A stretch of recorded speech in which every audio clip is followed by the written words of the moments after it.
Bismillahirrahmanirrahim. Today we are going to discuss about the sexual reproduction in pteridophytes. Pteridophyte की sexual reproduction तकरीबन बाकी सारी plants की sexual reproduction से मिलती जुलती है। In these sex organs gametes will produce in these sex organs will produce gametes which will uh, on fertilization give rise to diploid zygote को वो जन्म देंगे। यानी इस बात का मतलब ये है कि जैसे बाकी सारे प्लांट्स के अंदर पौधे के गैमेटोफिटिक रीजन के अंदर एंथ्रीडिया और आर्चिगोनिया नाम के सेक्स ऑर्गन्स बनते हैं, उनमें स्पर्म्स और एग्स यानी ओस्फियर डेवलप होता है। वो दोनों आपस में सिनगैमी करते हैं, मिलाप करते हैं, फ्यूज करते हैं, जिसको फर्टिलाइजेशन कहते हैं। उससे एक डिप्लॉयड जाइगोट बनता है। ये भी तकरीबन वही प्रोसेस है। जाइगोट के अंदर फिर माइटोटिक डिवीजन होती है, माइटोसिस होती है एज इट इज। फिर उसने एम्ब्रियो बन जाना है। एम्ब्रियो जो बन जाएगा वो ग्रो करेगा। एम्ब्रियो ग्रो करते करते एक ऐसी सिचुएशन में चला जाएगा जब बॉडी के अंदर 3 रीजन्स बन जाएंगे। पहला रीजन होगा, सबसे बाहर जो लेयर होगी सेल्स की, उसको कैलिप्ट्रा कहा जाता है। उसके अंदर एपिथिकम होगी और एपिथिकम के अंदर एंडोथिकम होगी। ये 3 लेयर्स होंगी सेल्स की। अभी इसका स्ट्रक्चर इंटरनल एनाटॉमी जब पढ़ेंगे तब पढ़ा भी दूंगा, लेकिन वैसे मैं बस यहाँ पे बता रहा हूँ कि कैम्ब्रियो स्टेज आएगी।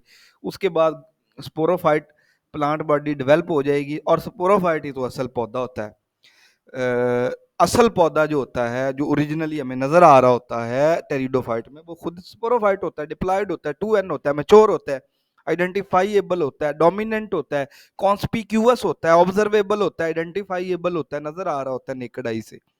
वो स्पोरोफाइट है। अब एक स्पोरोफाइट जो है उसने अल्टरनेट किया गैमेटोफाइट के साथ, और गैमेटोफाइट ने अल्टरनेट किया स्पोरोफाइट के साथ। तो ये एक पूरा सेक्सुअल रिप्रोडक्शन का फेज डेवलप हो जाता है। ठीक है। अच्छा, यहाँ अब जो स्पोरोफाइट बन जाता है, एक पूरा स्पोरोफाइट डेवलप हो जाता है। ठीक है। गेमेटोफाइट तो बहुत छोटा होता है, उसका साइज भी बहुत थोड़ा होता है। ये देखें, गेमेटोफाइट जो होता है ये बहुत छोटा होता है और थोड़ी देर के लिए होता है, शॉर्ट लिव्ड होता है, इनसिग्निफिकेंट होता है। जबकि इसके बजाय वो जो स्पोरोफाइट है वो एक बड़ा डेवलप्ड होता है। उसके अंदर रूट्स अलग डिफरेंशिएटेड होते हैं, शूट्स अलग होती हैं, ब्रांचेस भी होती हैं, राइजोम और राइजॉइड्स और जड़ें वगैरह भी होती हैं। वो सारा कुछ यानी पूरी डेवलपमेंट वाली बॉडी होती है, पूरी डेवलप बॉडी होती है।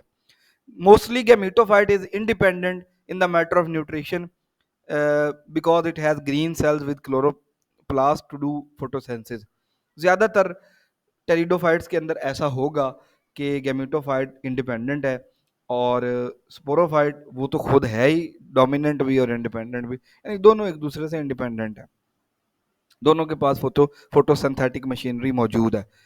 माइक्रो अच्छा, अब वो जो स्पोरोफाइट बन चुका है, स्पोरोफाइट के अंदर मैंने ऑलरेडी डिस्कशन किया था कि उस स्पोरोफाइट के अंदर स्पोरेंजिया डेवलप होगा, स्पोरेंजिया में स्पोर बनेंगे। अब स्पोर जो होगा वो 2 तरह का हो सकता है। एक माइक्रोस्पोर होता है, ऑलरेडी हम डिस्कस कर चुके हैं पिछले लेक्चर में कि स्पोर की 2 टाइप्स होती हैं। There are 2 type of spore.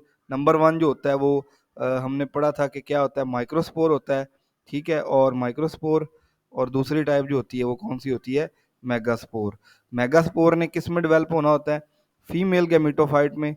ठीक है जी, ये megaspore will develop into female gametophyte while microspore will be developed into the male gametophyte। उस लिहाज से फीमेल और मेल गैमेटोफाइट डेवलप हो जाएंगे। सेक्सुअल रिप्रोडक्शन की मैं बात कर रहा हूँ।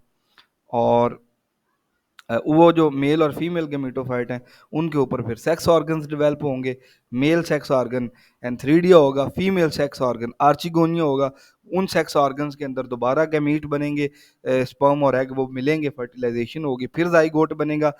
वो जाइगोट जो होगा दोबारा डेवलप होकर स्पोरोफाइट बनाएगा। वो स्पोरोफाइट दोबारा माइक्रोस्पोर और मेगास्पोर पैदा करेगा। ये माइक्रो और मेगास्पोर मेल और फीमेल गैमेटोफाइट बनाएंगे और ये काम चलता रहेगा, अल्टरनेट होती रहेंगी, चेंजेस होती रहेंगी। इस प्रोसेस को हम अल्टरनेशन ऑफ जनरेशन भी कहते हैं, सेक्सुअल रिप्रोडक्शन का साइकिल भी इसको कह सकते हैं आप। तो इस तरह से हमारा ये वाला सेक्सुअल और एसेक्सुअल रिप्रोडक्शन वाला फेज यहाँ पे कंप्लीट होता है। पिछली वीडियो में हमने एसेक्सुअल रिप्रोडक्शन देखा था, इसमें सेक्सुअल रिप्रोडक्शन और कंप्लीट अल्टरनेशन ऑफ जनरेशन हमने देखी।